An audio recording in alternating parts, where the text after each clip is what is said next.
இந்த படத்தின் கதை ஆரம்பிக்கும் போதே திவ்யாவிற்கும் ஜெயராமுக்கும் சண்டை நடக்கிறது.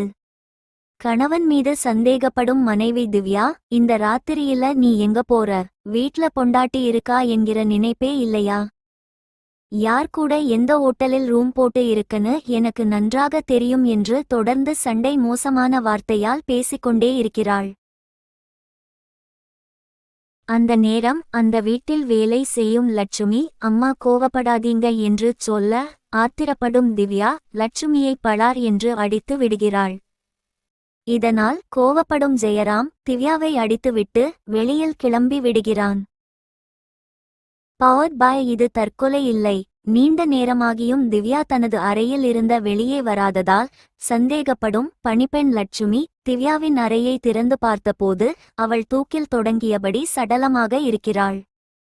இதையடுத்து லட்சுமி போலீசுக்கு தகவல் கொடுக்க போலீஸ் அதிகாரியான நவீன் சந்திரா சம்பவ இடத்திற்கு வந்து விசாரணை நடத்துகிறார். அவர் நடத்திய விசாரணையில் இது தற்கொலை இல்லை, கொலை என்பது தெரிய வருகிறது. இதைத் தொடர்ந்து நவீன் சந்திரா நடத்திய விசாரணையில் பணிப்பெண் லட்சுமிக்கும் அவளது மகளுக்கும் நடந்த சண்டையில் திவ்யா தலையில் அடிபட்டு இறந்துவிடுகிறாள். அதன்பின் இருவரும் சேர்த்து அதை தற்கொலையாக மாற்றி பேனில் தொங்கவிட்டது தெரியவர அம்மா மகள் இருவரும் கைது செய்யப்படுகின்றனர். கொலையாளி யார்? அதன்பின் திவ்யாவின் உடலுக்கு நடக்கும் பிரேத பரிசோதனையில் திவ்யாவின் மரணம் தலையில் அடிபட்டதால் நடக்கவில்லை. அவளுக்கு விஷம் கொடுத்து திட்டமிட்டு கொலை செய்து இருப்பது தெரியவருகிறது.